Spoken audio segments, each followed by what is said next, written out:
right, hold on 1 second. Couple of seconds.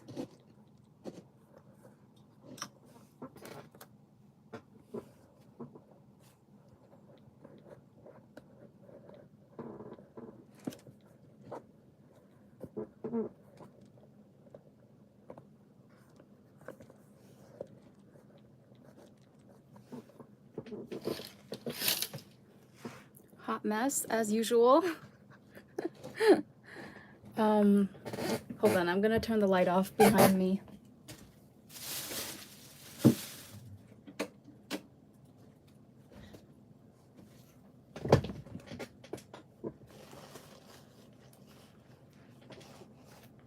The backlit situation is just not cute.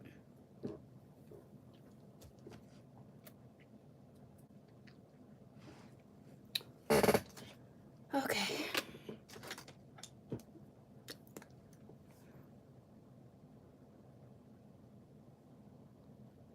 I'm still recovering from this weird ass sunburn on my lips that I don't even know if it's actually sunburn anymore or if it's just some weird substance that I came into contact with at the beach, but nevertheless, it's been bothering me for like the whole entire week. And this is from the same thing too, this random pock. This really hurts when I press on it. Yeah, so the only thing I can wear on my lips right now is this Mentholatum lip cream, the matcha one, which they stopped production a long time ago, but I bought out like the last of the last stock on Amazon. Yeah, I just want this lip situation to be over. Like, yesterday was the worst. I think all throughout the week, it was okay, it was manageable. It didn't like particularly bother or pain me. It was more just very like an odd sensation. I'm not used to my lips being bumpy. And then, but yesterday was when it kind of, the irritation was at an all-time high. Like, it was just very raw, and then it was itchy, but when I itched it, it would hurt more, and then it would burn. Like, if I tried to put my regular or my favorite, you know, matte gloss over it, it would just burn. And so as of now, until it completely heals, I'm gonna have to stick to boring old lip cream. But anyway, I kind of wish that there would be more people, because I really think this topic is important, but of course you can watch on the replay. So, saying no. How to say no. This is a very, very important skill to have. And I'll tell you something right now, if you can practice, or if you can manage to do this in a way that's very graceful, graceful and kind but firm at the same time. Like, so if you can get to the point where you communicate with your energy more than anything to the other person, that you're not willing to do something, or you're just not, that's not what you're down for, then you will benefit in the bigger picture in terms of your reputation as well. Hello, Astro Sensei. I can't see the chat, like the previous messages. Hold on, I'm gonna pull this up on my laptop just so that I can follow along if I miss any chats. But yeah, so if you came to this live, you probably have trouble saying no, or maybe you're a people pleaser. And regardless of, you know, which stage you're in, I'm just gonna start from the beginning, from, I guess you could say, the worst case scenario. So if you are a classic people pleaser that always says yes to things, you know, always when your friend asks you to go out or to like help you with their moving, when your boss asks you to take on that extra project even though it would require you to stay overtime without enough pay, or you know, if your boss wants you to come in on the weekend to work even though you already have plans, but you just can't bring yourself to say no to people. It can be definitely, it's a big jump, right? It's a big hurdle to go from that type of personality and that type of what you're accustomed to, which is always to say yes and bend over backwards for people.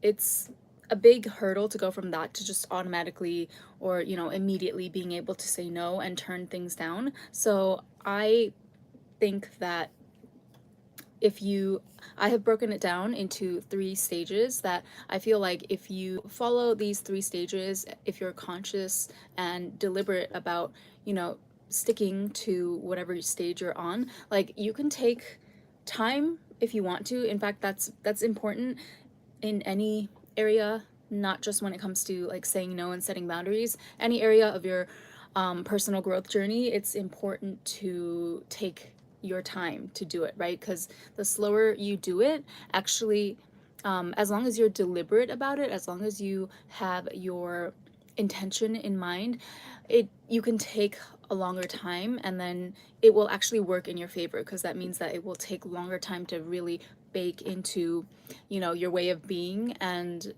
it will ensure that in the future, like after you finish the process, then you're not going to relapse, you're not going to be as likely to relapse, because you've taken the time to really, what's the phrase I'm looking for, like really bake that into your DNA, and you know, form the neural pathways, all of that scientific stuff that we have evidence of now.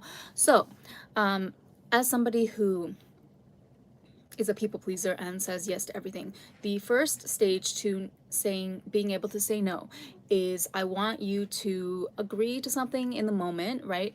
But then force yourself to go back later, okay, at some point, and say no, sorry, I know that I said yes, or I know I agreed to that thing earlier that you asked me, but I just checked my schedule, or you know, I just realized that I can't do it. So that's your first challenge. And it sounds bad because I'm basically asking you to renege on an agreement, or, you know, a promise that you made. And that's the point. It's supposed to feel bad. So when you, which in turn should motivate you to move through the other 2 stages faster, right? So when you say yes to something initially, and then you're forced to and go back on your word, that's not a good feeling inherently, because it is out of alignment, right? You should have just, we don't like to, you know, as humans, we like to pride ourselves on being, we pride ourselves on other people being able to depend on our word, right? We pride ourselves on what we say being congruent to the way that we live, like our beliefs, the way we live, and our follow through. All of this has to be congruent for you to feel harmony and peace with yourself. If you're like someone who has a baseline level of self-respect, which I assume you do if you came to this video.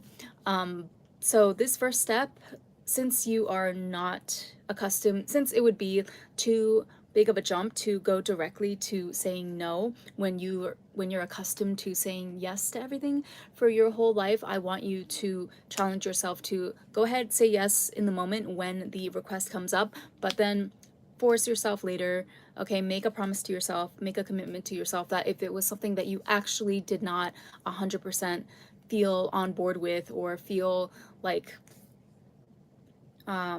that you were willing to do this thing, then go ahead and go back and renege on your offer or your agreement to your friend or the coworker, whomever.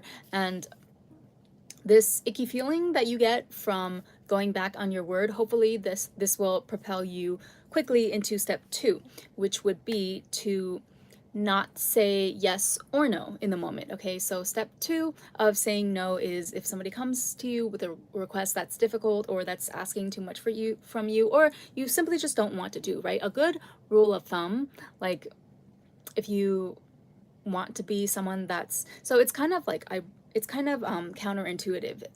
If you want to be someone who's respected and liked by people, it's actually, it's better if you enforce your boundaries, and if you do say no, people will actually like you better than if you were just a yes person that agreed to everything and a doormat, basically.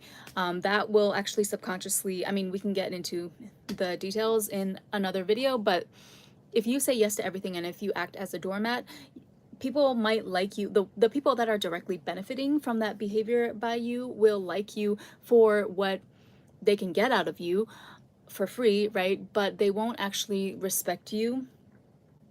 And they, if they are like self-respecting people themselves who draw boundaries in their own lives, there will be on some subconscious level they'll feel like some sort of ickiness, even if you are even if you agree in the moment to do them a favor and they're happy about it in the moment. Somewhere inside of them, if they sense that you know, you're just easily convinced like that, or you're a pushover, then they will, well, number one, they're going to lose respect for you on a subconscious level, and number two, they'll actually find something icky about it, right? Even if like on the surface they think that, oh my god, this person, you know, Ren, right, like my name for example, she's so nice, like she always agrees to do everything, she always drops everything to help us. On some level they will lose respect and feel like something's off, you know, why is she being such a doormat? Okay, so anyway, sorry, back to the point. So number two, second step, you don't agree to anything in the moment. You put a placeholder into the conversation, right? So if somebody comes to you and asks you, hey, can you like come stop by my kid's birthday party and help me set up for 2 hours on your Saturday, right, on your free time, you just say, hey, let me check my schedule, if I'm able to or not. Or you can even say something nice and complimentary, right, in the moment, like, oh my god, that sounds so fun, that sounds adorable. How old is your son turning, you know? Oh my god, 6, how adorable, he's gonna have all his first grade friends there. And then you don't say yes or no, okay? Bite your tongue if you have to. Just say, I will check my schedule and I'll get back to you. And then when you get back to them, that's when you lay down the rejection. Okay, I'm sorry, I'm busy, or, you know, give their excuse, whether it be preferably, you don't have to give an excuse either. So like this is what we're gonna get to in stage 3. But if you have to, in your process of like deconditioning yourself from being a yes person, if you have to, you can use like excuses as a temporary crutch in stage 1 and stage 2, to kind of soften the blow. But I don't want you to get into the habit of like making up excuses, if that makes sense. If it's a real excuse, like if you actually are busy, then go ahead and say it. But even if it's even if you have a real excuse, like a previous commitment during that time frame that they want you to do something for them, you still don't owe anybody an explanation of what you're doing, of like, you know, why you have a conflict in your schedule, if it's something that you don't actually want to do for them, if that makes sense. Sorry, I feel like I'm saying things in a roundabout way, and this is actually not that difficult of a topic, but I'm making it more difficult. So anyway, that's stage 2. You don't make any type of commitment in the moment.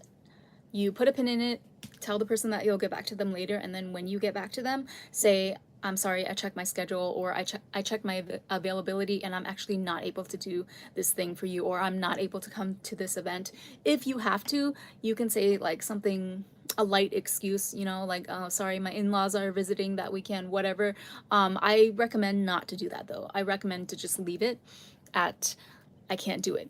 And then finally, we reach the third stage, which is you say no directly in the moment, right then and there, when you know, because typically you'll know. Like sometimes there are cases, of course, where you kind of have to, you genuinely have to deliberate about it a little bit, like, oh, okay, maybe I want to do this, but like maybe I don't know if it's going to be a big commitment or if I'm going to have time. In those cases, if where you genuinely have to consider a couple of factors, then just go with the technique in stage 2, right? Don't make a commitment in the moment and get back to them later. But if it's something that you know you definitively are not a fan of doing that activity, or it's just not in your wheelhouse, or it's just not worth your time and energy, right? They could be your friend, but if they're asking, which typically, if you have like really soul aligned friends that respect your boundaries in the first place, they wouldn't, they, you know, the chances of them actually crossing your boundaries like that or testing them are low if you actually, if you're careful about curating your friend circle to begin with. So that's also a part of this whole personal growth journey. But yeah, so stage 3, you have to now get into the habit of saying no in real time, no matter how uncomfortable it makes you feel. And you should feel the fear in the moment too, whatever is racing through your mind, right? Like it could be, it could be different things for different people. So you might just be scared that they'll get mad at you. So sit with that fear, okay? And then know that even if they did get mad, that is not really their right, right? They don't have any rights or claims over your time or effort. Even if they're like a boss and employer, if they're asking you to do something that is outside what is described in your job description, and then if they get mad that you don't agree to do it, that's also not your problem. That's their problem for having poorly enforced work regulations. Because if it was a proper company that respected its employees, then they would have to respect that you reject the request to do any extra work or any tasks that are outside of your main outlined responsibility in your job description. So yeah, and then if they ask you again, if they're like, please, you're the only one I can ask, trying to appeal in that type of a manner, trying to appeal to your sympathies, then you just have to stand firm. You can say it with a smile, right? You can say it with a nice, feminine, gentle tone, like, no, I'm sorry, I really can't. No, but just this one time, sorry, that doesn't work for me. I can't do it. Okay, but like, are you sure? Because I'll do this for you if you do. I'm sorry, I can't do it. And actually don't even say sorry, which is something that I even need to work on sometimes. Because I don't think it's a bad thing to say sorry though. I know that there's like this whole thing about especially women apologizing too much in situations that they don't need to apologize, especially in business. I mean, I agree with that. Definitely there are some people that I've come across as well in real life that I feel like, okay, they are a little bit too apologetic, but I feel like everything in moderation, right? So if you pepper it in just the right amount, I don't think there's a problem with apologizing, because you're not, as long as you're not apologizing for like yourself, you're apologizing for the inconvenience of the entire situation, right? Like, I'm sorry. It's basically like that, what everybody says that is not an apology. Like if somebody is mad at you for something and then you say, oh, well, I'm sorry you feel that way. I'm sorry you feel that I wronged you, right? That's not the proper way that you would apologize to a friend that you're actually trying to cultivate and, maintain a good relationship with. But I believe that you can use that type of like a fake apology in situations like this where other people are asking you to extend yourself beyond your comfort level or beyond your obligation to them, really. Then you can use like a BS sorry statement to kind of get them off your back. And so yeah, this is stage 3. You just you say no in the moment, and you keep saying no, and you stay grounded in that decision no matter what the other party does. And let me tell you something also that might make you feel better. In most cases, if they are a reasonable, respectable person, even if they feel disappointed on the inside, right? Most people would not act a fool just because you said no to, I don't know, like playing golf with your coworker that you really don't have any interest in seeing outside of work. Most people, even if they're disappointed, they will be like, oh, okay, well, I really wanted you to be there, but I guess I have to respect your decision. And then that will be the end of it. So yeah, 3 stages. You can do it. If you want any like specific advice for your specific situation, leave me a comment down below and I'll see how quickly I can get back to you. So I hope this was helpful for any of you people out there who are, I'll call you guys like recovering yes people or recovering people pleasers. To be honest, I don't have too much like relatability to this area in particular. I definitely feel, I've felt in throughout different situations and times in my life, I have felt the pressure, like social pressure to say yes and go along with things, but I have never felt like the personal urge to like please. It never, it rarely ever came from like a wounded place of wanting to please the other person. It was more so like, okay, do I want to rock the boat? Is it worth it to say no and rock the boat to, and then, you know, everyone else is going to look at me crazy. Nowadays, I don't care about that, right? Like if it rocks the boat, then that's not my problem. Then go build a sturdier boat is my attitude these days. But yeah, back then I also had my moments where I would, you know, sometimes agree to things where later on I would come to regret or even like resent that decision. And oh, so yeah, before I leave you guys, that is one of the most important messages that I want to get across in this video, that if you don't learn how to say no, if you don't learn how to draw boundaries around what you are comfortable doing and what you are not comfortable or not available for doing, you're going to invite all of these low vibrational feelings into your literal body, right? Whether it be resentment or just, you know, undue stress or anger, even, right? Like secret anger, secret harboring resentment at the person that asked you to do something, and you'll, a subconscious part of you will feel like, well, it's their fault that I'm doing this, that I'm in this position because they put me in a tough position. They put me on the spot when they asked me to do them a favor that I don't actually want to do. But I'm here to tell you that it's actually not their fault, all right? It's actually your fault for not being able to say no from your own mouth like an adult. So it may be like, okay, maybe this person is, maybe it's inappropriate of them to ask something of that magnitude from you, but that's a separate situation from you being able to say no when you actually don't want to do something, if that makes sense, right? So basically, like, by the time that whenever something does something towards you, whenever someone does something towards you or asks you something that puts you in a difficult situation, you cannot control the other person. You can only control the way that you respond to them, right? So at the point that the question or the request is made of you, it becomes your responsibility in that moment, right? Even though you might think it's unfair that, well, I never asked to be put in such a position, blah blah, but I would say that try to get out of that victim, like automatic victimization of yourself, victim mindset, and try to just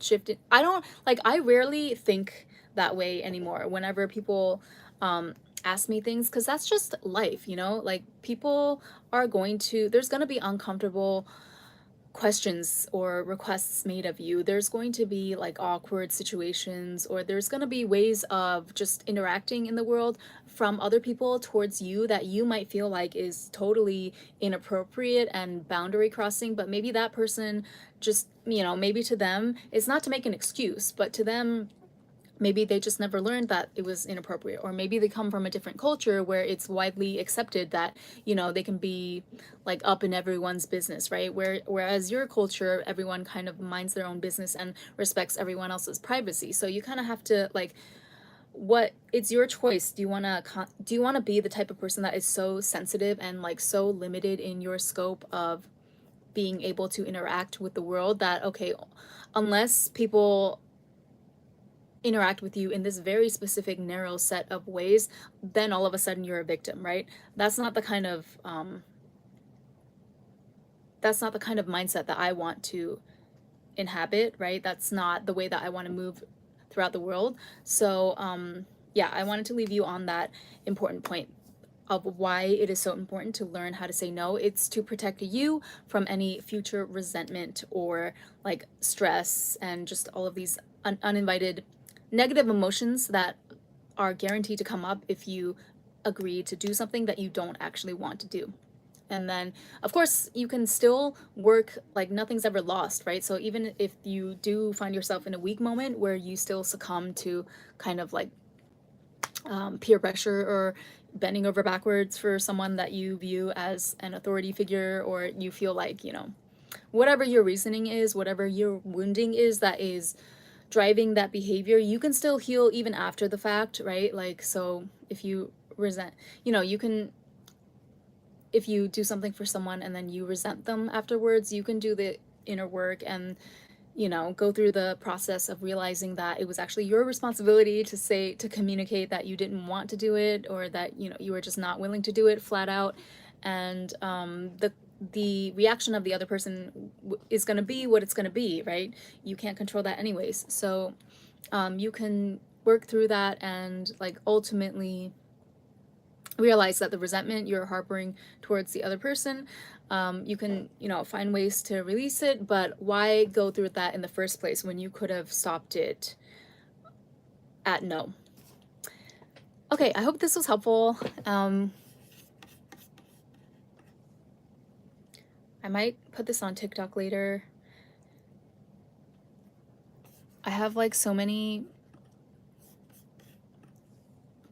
mini series and pieces of content planned for TikTok because I had one video about like inner work and what was the video? Oh, it was about like reprogramming your mind. It went like semi-viral for me. It was like 25,000 views on TikTok, and yeah, they weren't lying when they said that TikTok is the fastest way to grow a following these days. So I didn't believe it in the beginning because I was kind of haphazardly just posting here and there, like maybe a couple times a week. But when I really locked down to a strategy of posting at least once a day, sometimes several times a day in like strategic spaced out increments, then I started to really get traction. So